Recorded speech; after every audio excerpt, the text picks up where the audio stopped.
বান্দাদের জন্য আল্লাহ গো মরার পরে যাতে করে আমরা তোমার ওই সুখময় জান্নাত লাভ করতে পারি, তাই কিনা? মালিক তুমি জান্নাতে তোমার পাশে আমার একটি ঘর বানিয়ে দিও। মালিক তুমি জান্নাতে তোমার পাশে আমার একটি ঘর বানিয়ে দিও। সেই বিভীষিকাময় মহাদিনে তোমার আরশে করে নিও। মালিক তুমি জান্নাতে তোমার পাশে আমার একটি ঘর বানিয়ে দিও। নারায়ে তাকবীর। আমার মুসলমান ভাইরা, একটাই আশা, একটাই চাওয়া, একটাই পাওয়া আল্লাহর কাছে যে আল্লাহ মরণের পরে যাতে করে আমরা তোমার জান্নাতের মালিক হতে পারি, মরণের পরে যাতে করে আমরা তোমার জান্নাতের অধিবাসী হতে পারি। এবার আমি বলি, জান্নাত যদি পেতে চান শুধুমাত্র নামাজ রোজা হজ করে গেলে কিন্তু হবে না। কি করতে হবে? দানও করতে হবে। দান আল্লাহর রাস্তায় উৎসর্গ করা, আল্লাহর রাস্তায় দান করা, এটা এমন একটি ইবাদত আল্লাহ তাআলা বলেছেন ওয়ামা জাআলনা, যেগুলোর মালিক তুমি হয়তো কুরাবাইহি ওয়া শুরাবাইহি, যে সমস্ত তোমার নিকট আত্মীয় রয়েছে, যে সমস্ত তোমার কারিনী বন্ধু রয়েছে, তুমি প্রত্যেকের জন্য একে অপরে কি করেছো? একে অপরের সাহায্য সহযোগিতা দানের বিনিময়ে পৃথিবীতে পেতে আছো। কারণ দেখুন, দানের প্রথম কথা যদি বলতে চাই, আমরা শুধুমাত্র মনে করে থাকি সাদকা যাকাত, এটাই হচ্ছে দান। না, দেখুন আল্লাহ তাআলা যখন আদমকে আলামে আরবা রূহের জগতে উত্তরণ করে তুললেন, মন দিয়ে শুনলেন একটু, তারপরে ফারাআন জিনা ওয়াল ফাকির, আদম আলাইহিস সালাম কিছু মানুষকে দেখতে পেলেন ধনী অবস্থায়, আবার কিছু মানুষকে তিনি দেখতে পেলেন গরীব অবস্থায়। আল্লাহ পাককে তখন আদম প্রশ্ন করলেন যে আল্লাহ, এই সকল মানুষকে কি একই রকম করে সৃষ্টি করা যেত না? তো আল্লাহ বলেছিলেন যে না, রুফিয়াতুল কালাম ওয়া সাফাতুজ জুর, কলম তুলে নেওয়া হয়েছে, কালি শুকিয়ে গেছে, আর কিছু করা যাবে না। আর এবং আদম শোনো, আমি যে মানুষকে বিভিন্ন ব্যবহারে সৃষ্টি করেছি এই জন্যই যে আমি মানুষকে একে অপরের মধ্যে পরীক্ষা করতে চাই। কেমন? একজন গরীব মানুষ সে খেতে পায় না, একজন বড়লোক মানুষ আমি তার কাছে এত খাবার দিয়েছি সে খেয়ে শেষ করতে পারে না। আমি আদেশ প্রদান করেছি যে তুমি খাওয়ার পরে যেটা বেঁচে যাচ্ছে তোমার অতিরিক্ত, এটা তুমি ওই ব্যক্তিকে দাও যে ব্যক্তি খেতে পারে না। আমার মুসলমান ভাইরা, আপনি লক্ষ্য করে দেখুন তো, এই যে আমাদের মাদ্রাসাগুলো, এমন কিছু বাচ্চারা থাকে পড়াশোনা করে যার বাবারা দিন মজুরি করে খায়, যার বাবারা খেটে খায়। তাহলে এই বাচ্চাগুলো তার বাবা নিজে খেটে খাচ্ছে, সেও তো নিজের সংসার কোন রকম করে চালাচ্ছে। এখন যদি মাদ্রাসার কর্তৃপক্ষ বলে যে আপনাকে 10,000 টাকার ফিস দিতে হবে প্রতি মাসে মাসে, এই মাদ্রাসার কমিটি যদি বলে ওই বাচ্চারা থাকবে? এই মিশনে যেখানে 7,000 8,000 টাকা করে বেতন দেওয়া হয়, ওখানে গিয়ে কি একটা গরিব মানুষ তার বাচ্চাকে পড়াতে পারবে? কখনো পারবে না, কারণ সে তো 10,000 টাকা কামাই করতে পারে না। তাহলে সে কি করে 10,000 টাকা দিয়ে তার একটা সন্তানকে পড়াবে? তখন কি হয়? আমাদের কাছে রেখে যায়, আমাদের মাদ্রাসায় রেখে যায় এই গরিব অসহায়, আমাদের ডেলিগেটেড টিকিট এগুলোকে আমরা পড়াই। দেওয়া হচ্ছে, আর কিছুক্ষণ পরে বন্ধ করে দেওয়া হবে। যারা খেতে ইচ্ছুক দয়া করে বলা হচ্ছে আপনারা টিকিটগুলো কেটে নিয়ে যান, কারণ আমাদের প্রধান বক্তা কিছুক্ষণ মধ্যেই উঠে যাবে, কারণ আর আমরা বলতে পারবো না। আপনারা টিকিটগুলো কেটে নিয়ে চলে যান। আসসালামু আলাইকুম। দেখুন এদিকে অ্যাটেনশন প্লিজ। এখন আমাদের যে বাচ্চাগুলো আছে, এই বাচ্চাগুলো কিন্তু প্রতিরক্ত, মানে আপনি ম্যাক্সিমাম দেখবেন অসহায় গরিব মানুষের বাচ্চা আছে। তাহলে এই বাচ্চাগুলো পড়ার জন্য আমাদের কি করতে হচ্ছে? ভরণ পোষণ থেকে শুরু করে খাওয়া দাওয়া থেকে শুরু করে তাদের প্রত্যেকটা ব্যবস্থা করতে হচ্ছে। আমরা হিমশিম খেতে আছি, তখন আমরা কি হচ্ছি? ওই সমস্ত লোকদের কাছে দ্বারস্থ হচ্ছি যাদেরকে আল্লাহ অর্থ দিতে ধন দিয়েছে, যে ও ধনী ব্যক্তিরা, ও মালদার মানুষেরা, তোমরা এই মাদ্রাসার জন্য কিছু দান করে যাও, যাতে করে এই মাদ্রাসাটাকে আমরা কায়েম করে রাখতে পারি, এই মাদ্রাসার বাচ্চাদেরকে আমরা শিক্ষা প্রদান করতে পারি। অতএব আমার মুসলমান ভাইরা, আমি যাকাত সম্পর্কে সাদকা সম্পর্কে বলতে থাকবো, তার মাঝে মাঝে আমি এই কথা বলতেছি। দেখুন আজ এই ভরা মাহফিলের মধ্যে যে সমস্ত আমার ভাইরা বসে আছেন, যে সমস্ত আমার তরুণ যুবকেরা বসে আছেন, যে সমস্ত আমার বাপজিরা বসে আছেন, আমি আল্লাহর ওয়াস্তে বলছি, আল্লাহর দোহাই দিয়ে বলছি, এই মাদ্রাসার জন্য, আল্লাহ রাসূলের ঘরের জন্য, আল্লাহ রাসূলের এই কারখানার জন্য, যেখানে দ্বীন ইসলামের কথা শেখানো হয়, যেখানে কোরআন হাদিস মানুষের শিক্ষা দেওয়া হয় এই মাদ্রাসার জন্য উপস্থিত আমি 30 জন ব্যক্তির কাছে, কতজন? 30 জন ব্যক্তির কাছে 1000 টাকা করে চাই। আপনারা অবশ্যই দিয়ে যাবেন। দেখুন ভাই 1000 টাকা করে। ওয়ালাইকুম আসসালাম, জাযাকুল্লাহ খাইরান জাযা, ইয়া ইলাহাল আলামিন, ইয়া রাব্বুল আলামিন। আল্লাহ গো, একটা ছোট্ট বাচ্চা আল্লাহ তোমার এক বান্দি আল্লাহ, সে 2000 টাকা আল্লাহ তোমার এই হাবিবের ঘরের জন্য মাদ্রাসার জন্য দিয়ে গেছে আল্লাহ। আল্লাহ গো, এই বাচ্চার মাথায় হাত রেখে দোয়া করে দিন, ইয়া ইলাহাল আলামিন, আমি একজন মুসাফির মানুষ, বহু দূর থেকে আপনাদের মাঝে এসেছি আল্লাহ। আল্লাহ গো, একে তুমি তার শিক্ষা দীক্ষায় তুমি তার ব্রেনকে উন্মুক্ত করে দিও আল্লাহ। আল্লাহ গো, তাকে তুমি একজন ভালো হিসাবে তাকে তুমি দুনিয়ায় বেছে নিও, তাকে একজন আবেদা করে তুলিও মাওলা, তার পড়াশোনায় তুমি বরকত দান করিও, ইয়া ইলাহাল আলামিন, ইয়া রাব্বুল আলামিন। যে সমস্ত আমার ভাইরা এখানে দান করে গেছেন আমি তাদের জন্য দোয়া করে দিই আল্লাহ, তাদেরকে তুমি পুরোপুরি বদলা দান করে দিও। তোমার হাবিব বলেছে as-সাদাকাতু তারাদ্দুন মিনাল বালা, যে ব্যক্তি আল্লাহর রাস্তায় দান করে, মাদ্রাসার জন্য দান করে, মসজিদের জন্য দান করে, গরীব অসহায় মানুষকে দান করে, আল্লাহ তাআলা বলেন, আল্লাহ রাসূল বলেন, তার বালা মুসিবতকে তার বাড়ি থেকে আমি আল্লাহ দূর করে দিই। বলুন সুবহানাল্লাহ। রেখে দিয়েছে। আল্লাহুম্মা সাল্লি আলা আল্লাহুম্মা বারিক আলাইহি। ওই বাচ্চাটি আল্লাহ আর 500 টাকা দিয়েছে আল্লাহ গো, আর 1000 টাকা দুন দিয়েছে আল্লাহ। যাই হোক, যে সমস্ত আমার মা ও বোনেরা, যে সমস্ত আমার ছোট ছোট স্নেহের বোনেরা, আল্লাহ তোমার এই ঘরের জন্য, তোমার নবীর ঘরের জন্য, এই ইসলামের জন্য, হাদিসের জন্য, কোরআনের জন্য, দ্বীনের জন্য দান করে যাচ্ছে আল্লাহ, তার দানকে তুমি কবুল করে নিও। মুজিবুর রহমান, পান্নাপুর, নারায়ে তাকবীর, আল্লাহুম্মা সাল্লি আলাইহি আল্লাহুম্মা বারিক আলাইহি। মুজিবুর নামে এক বান্দা আল্লাহ তোমার, মুজিবুর রহমান নাম আল্লাহ, এখানেতে বাড়ি আল্লাহ, 1000 টাকা তোমার এই হাবিবের জন্য দিয়ে গেছে, তোমার নবীর ঘরের জন্য দিয়ে গেছে আল্লাহ, তার দানকে তুমি সকলে গ্রহণ করে নিও। আল্লাহুম্মা সাল্লি আলাইহি আল্লাহুম্মা বারিক আলাইহি, জাযাকুল্লাহ খাইরান জাযা। লিপি নামের একজন বেওয়া আল্লাহ, সে তার স্বামীকে হারিয়েছে, 1000 টাকা তোমার দ্বীনের নবীর ঘরের জন্য দিয়ে গেছে আল্লাহ, তার দানকে তুমি কবুল করে নিও। আল্লাহ গো, তার স্বামী কবরের মধ্যে শুয়ে আছে আল্লাহ, জানি না কি অবস্থায় আছে, আমি কবর সম্পর্কে আলোচনা করতেছিলাম আল্লাহ, তার কবরটাকে তুমি নূরে মানওয়ার করে দিও আল্লাহ। আল্লাহ তার কবরের দিকে তুমি জান্নাতের একটা দরজা খুলে দিও মাওলা, ইয়া ইলাহাল আলামিন। আসুন আমার ভাইরা, আমি 30 জন ব্যক্তির কাছে 1000 টাকা করে চেয়েছি। কোরআনের কটা পারা আছে বলুন তো? 30টা। একটা করে পারার ওসিলা দিয়ে একটা করে 1000 টাকা। দেখুন, একটা 1000 টাকা কোনো মাইল রাখে না। আল্লাহ নবীর ঘরের জন্য, রাসূলের ঘরের জন্য, এই মাদ্রাসার জন্য একটা 1000 টাকা। আসুন আমার ভাইরা, আসুন। পরের জায়গা, পরের জমিন, ঘর বানায়া আমি রই, আমি তো সেই ঘরের মালিক নই। নারায়ে তাকবীর। এই আমাদের পার্শ্ববর্তী গ্রাম ফুলদরি থেকে 1000 কত দিয়েছে?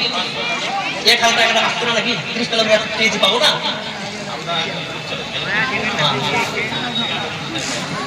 ভাইরা, আমি যে আপনারা রাখলাম, আমি হই আপনাদের কাছে, কিন্তু বহু দূরে যাই ভাই, বিশ্বাস করুন, আমি 30টা লোকের কাছে 1000 টাকা করে চেয়েছি, এটা আমি আমার হাতে চাই। দেখুন, আপনাদের প্রধান আকাঙ্ক্ষিত বক্তা বসে আছেন, আমরা সময় নষ্ট করতে চাই না।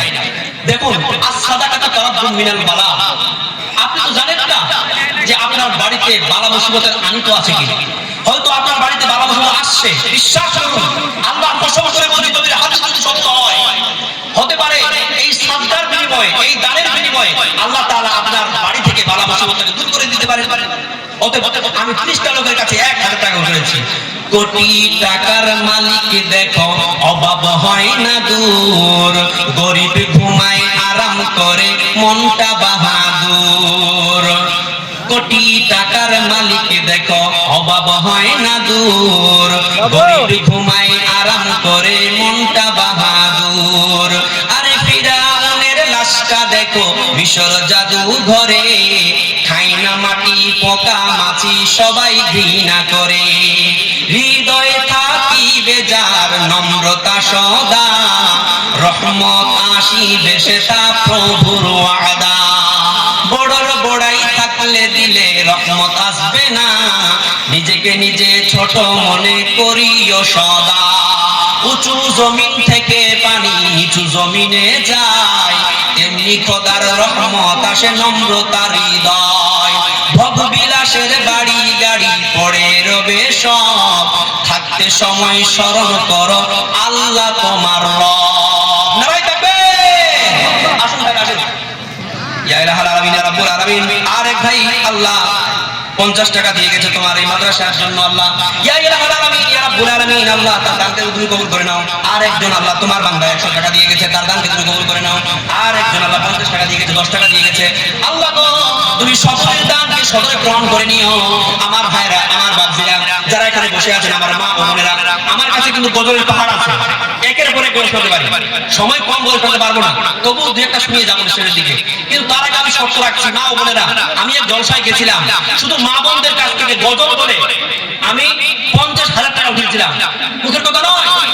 কিন্তু মা বোনরা কি ব্যাপার, দান কেন করেন না?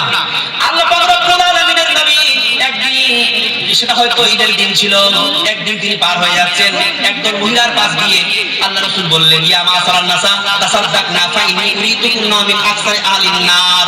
ও মহিলাদের জামান, তোমরা আল্লাহর রাস্তায় দান করো, কারণ আমি তোমাদেরকে বেশি বেশি করে জাহান্নামে দেখেছি। সুতরাং মা বোনরা আপনারা দান দিয়ে যাবেন। আলহামদুলিল্লাহ, জাযাকুমুল্লাহু খাইরান জাযা। আমার বাপ্তুল্লাহ একজন বয়স্ক মানুষ তোমার এই মাদ্রাসার ঘরের জন্য সে তার মায়ের জন্য একটা কোরআন দান করে গেছে। আল্লাহ, যারা কোরআন হাতে নিয়ে আসেন নাই, এই কোরআন যদি আপনি মাদ্রাসায় দান করে দেন, যতদিন আপনার কোরআন মাদ্রাসায় পড়া হবে, আপনি যদি মরে পচে সরে শেষ হয়ে যান, তবুও কিন্তু এই কোরআন যতদিন তেলাওয়াত হবে, এই মাদ্রাসাতে নেকি আপনার কাছে পৌঁছে থাকবে। সুতরাং আমার ভাইরা, আমার বাপজিরা, তরুণ যুবকদের বলতে চাই, যুবকেরা কত টাকা কোথায় কথা উড়াচ্ছ, একটা কোরআনের কমসে কম দাম দিয়ে দাও। মোটা বলুন তো, একটা কোরআন দাম কত হয়? দাম কত হয়? 700। আপনি 500 টাকা দেন, 500 টাকা করে কোরআনের দাম দিতে পারবেন না? আসেন না, সেখানে বসে আছেন, আসুন, বিশ্বাস করুন। মাশাআল্লাহ, আলহামদুলিল্লাহ, জাযাকুমুল্লাহু খাইরান জাযা। এক তরুণ যুবক একটা কোরআনের দাম দিয়ে গেল 500 টাকা। আল্লাহ তার দানকে তুমি গ্রহণ করে নিও মাওলা। আর এক ভাই, আমার নামটা ভুলে গেলাম, আল্লাহ কোন স্বামী মারা গেছে, আহারে কত স্ত্রী ভালো, দেখুন স্বামী মারা গেছে, কবরে চলে গেছে, স্বামীর রুহে মাগফিরাতের জন্য একটা কোরআন দান করে গেল, তার দানকে তুমি কবুল করে নিও মাওলা। আরেকজন ব্যক্তি, আল্লাহ গো, তোমার বান্দা 1100 টাকা দিয়ে গেল, আল্লাহ তার দানকে তুমি কবুল করে নিও। আল্লাহ, যে নিজে উদ্দেশ্য নিয়ে দান করে যাচ্ছে, তার দানকে গ্রহণ করে নাও। ইয়া ইলাহুল আলামিন, একজন ব্যক্তি তার বাবা মারা গেছে, আল্লাহ তার বাবার জন্য, তার বাবার রুহে মাগফিরাতের জন্য, তার বাবার জন্য কত মেহনত করে টাকা পয়সা কামিয়েছে, আল্লাহ তার টাকাগুলোকে সে মেহনত করা টাকাগুলোকে সে আল্লাহর রাস্তায় দিয়ে গেল। বিশ্বাস করুন, এই সাদকার ব্যাপারে অবহেলা করবেন না। পৃথিবীতে যদি কোনো আমল শক্ত হয়, কঠিন হয়, দুর্দান্ত হয়, তাহলে সেটা হলো দান বা সাদকা। সাদকার মতো কঠিন না পৃথিবীতে আর কোনো আমল নাই, কোনো নাই। তার একটা প্রমাণ দেব, এই দানটাকে আপনি খাজনাও মনে করবেন না, বিশ্বাস করুন। মহিলাদের তরফ থেকে এসেছে, হুসনিয়ারা নামে একজন আমার বোন, আল্লাহ 1000 টাকা তোমার এই ঘরের জন্য দিয়ে গেছে, আল্লাহ তোমার নবীর মাদ্রাসার জন্য দিয়ে গেছে, তার দানকে তুমি কবুল করে নাও।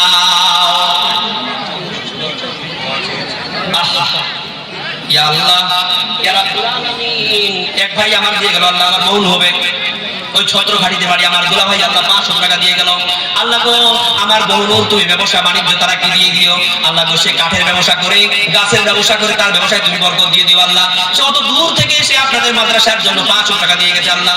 আর একজন ব্যক্তি, সে অসুস্থ, আল্লাহ সে অসুস্থ অবস্থায় বিছানায় পড়ে আছে, আল্লাহ জানি না কি অবস্থায় আছে, কতটা ভালো কতটা খারাপ জানি না, আল্লাহ সে তার জন্য দোয়া চেয়ে দান করেছে, আল্লাহ তার দানকে তুমি কবুল করে নিও। আল্লাহ গো, এই দানের ওসিলায়, এই দানের বরকতে আল্লাহ তাকে তুমি সুস্থ করে তুলিও। আল্লাহ গো, তাকে তুমি সুস্থ দান করে তাকে আবার তুমি ফিরিয়ে দিও দুনিয়াতে। আর তারপরে সে দুনিয়াতে যেন ঈমান ও আমলের হাতে বেঁচে থাকার তৌফিক লাভ করে, সে যেন পড়াশোনা করতে পারে, আল্লাহ তোমার হুকুম মেনে যেন দুনিয়াতে চলতে পারে, এবং পরকালে সে যেন জান্নাত লাভ করতে পারে মাওলা। আমার মুসলমান ভাইরা, আপনারা দান করবেন না? একটা কথা বলবো, মানুষ যখন মারা যায়, তখন আপনি দেখবেন, লক্ষ্য করে, ঠিক মরার সময় ঠোঁট দুটো হিলায়, আমরা কি বলি, তার মুখে পানি দাও, সে পানি খেতে চাইছে? হাদিস কোরআন না জানলে এই অবস্থা হয়। আমরা তখন কি বলি, সে পানি খেতে, তাকে পানি দাও, তাই না? আসলে সে পানি খেতে চায় না, সে কি বলে জানেন? সে বলে যে আমাকে একটু মোহলাত দাও, আমি দুনিয়াতে যাব, আর সাদকা করব, আর নেককারদের সঙ্গে, নেককারদের অন্তর্ভুক্ত হয়ে আবার এখানে আসবো। এবার বলুন, আমল তো অনেকগুলো ছিল, সে তো বলতে পারতো, আল্লাহ তুমি আমাকে একটু মোহলাত দাও, আল্লাহ দুনিয়াতে গিয়ে নামাজ পড়বো, আল্লাহ মোহলাত দাও দুনিয়াতে গিয়ে রোজা করবো, আল্লাহ মোহলাত দাও দুনিয়াতে গিয়ে হজ করবো, আল্লাহ মোহলাত দাও দুনিয়াতে গিয়ে অমুক করবো তমুক করবো। কিন্তু সে বলে কি, আল্লাহ তুমি আমাকে ছেড়ে দাও, দুনিয়াতে গিয়ে আমি সাদকা করে আবার তোমার কাছে ফিরে আসবো। কিন্তু আল্লাহ পাক রব্বুল আলামিন বলবেন, তোমার সময় চলে এসেছে, তোমার সময় থাকতে তুমি কেন করো নি? তখন সে বলবে ওয়া আসাদদাকনা ওয়া কুম মিনাস সালিহিন, আল্লাহ তুমি যদি আমাকে ছাড় দিতা তাহলে আমি সাদকা করতাম এবং সৎকর্মশীলদের অন্তর্ভুক্ত হয়ে ফিরে আসতাম। তার মানে কি জানেন? কেন এই কথা বলে জানেন? দেখুন, আজকে যদি আপনি মারা যান, আজকে থেকেই আপনার আমলের দরজা বন্ধ হয়ে যাবে। আপনি নামাজ পড়ছেন না, নেকি পাচ্ছেন। আপনি গরিবকে খাওয়াচ্ছেন, নেকি পাচ্ছেন। আপনি রোজা রাখছেন, নেকি পাচ্ছেন। এখনই মারা যাবেন, আর নামাজ পড়তে পারবেন? আর রোজা করতে পারবেন? আর গরিবকে খাওয়াতে পারবেন? করতে পারবেন না, তো নেকিও পাবেন না। কিন্তু আজকে যদি এই মাদ্রাসার জন্য একটা কোরআনের দাম দিয়ে যান, যদি আচ্ছা দোয়া করুন, যদি আপনি মনে করুন যে এই মাদ্রাসায় কিছু পুনর্নির্মাণের কাজ হবে, আমি এক গাড়ি সিমেন্ট দিয়ে গেলাম, এক গাড়ি ইট দিয়ে গেলাম, এক গাড়ি বালি দিয়ে গেলাম, হয়তো এক কুইন্টাল রড দিয়ে গেলাম, বিশ্বাস করুন আমার মুসলমান ভাইরা, যতদিন আপনার এই রড বালি সিমেন্ট ইট এইখানে দণ্ডমান হয়ে থাকবে, ততদিন পর্যন্ত আপনার কবরে নাকি পৌঁছাতে থাকবে। আপনি মরে গেছেন, কবরে শুয়ে আছেন, কিন্তু আপনার আমলটা কি আছে বলুন? জারি আছে। কিন্তু আপনি আজকে মরে গেলে আপনার নামাজ বন্ধ, রোজা বন্ধ, সব বন্ধ। আর কি হবে? তারা ব্যক্তিরা বলবে না যে আল্লাহ ওয়াইনি আসাদদাকনা ওয়া কুম মিনাস সাদিকিন, আমাকে তুমি ছেড়ে দাও, আমি যাবো এবং সাদিকিন সাদকাকারীদের অন্তর্ভুক্ত হবো।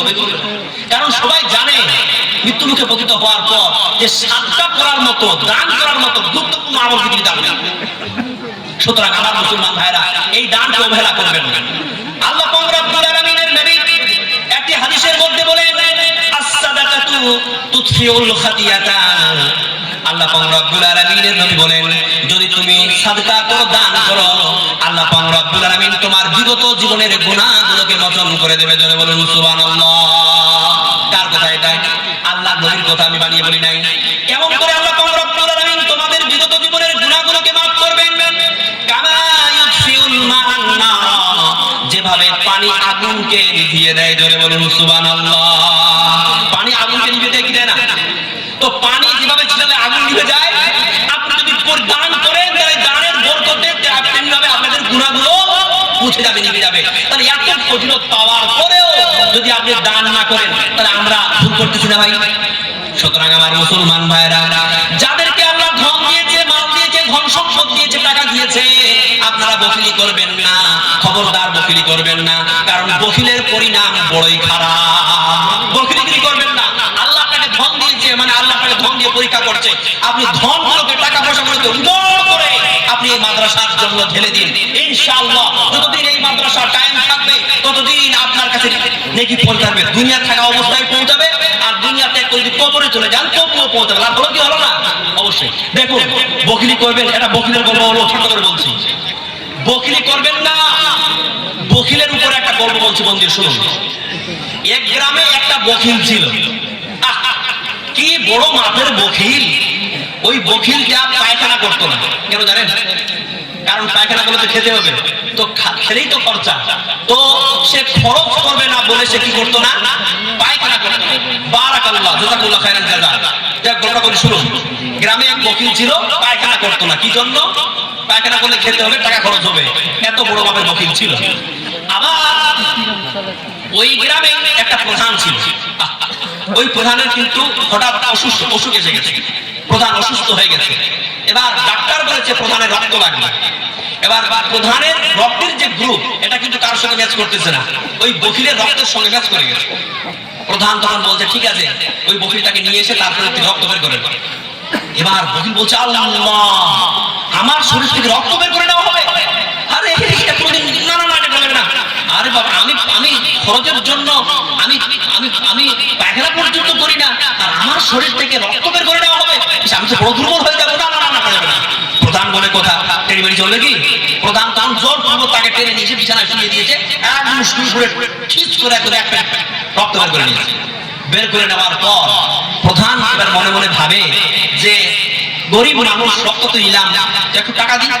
তখন প্রধান তার পকেট থেকে 1000 টাকা বের করে, রাখুন, 1000 টাকা বের করে ওই বকিলের হাতে থামিয়ে দিয়েছে। বকিল তখন বলছে, কি রে, 1000 টাকা? সে তখন বুলবুল হয়ে গেছে, টাকার লোক। তখন বলছে যে, প্রধান সাহেব, ওই যদি আপনার আরো রক্ত লাগে তো ইনশাআল্লাহ আমাকে স্মরণ করুন, আমি আছি, অসুবিধা নেই, চলে গেল। ঠিক 1 মাস পর প্রধানের আবার রক্ত লাগবে। লোকটা তো চলে এসেছে আনন্দ চলে আসার পরে শুয়ে গেছে। ডক্টর সুই করে 2 প্যাক রক্ত বের করে নিয়েছে।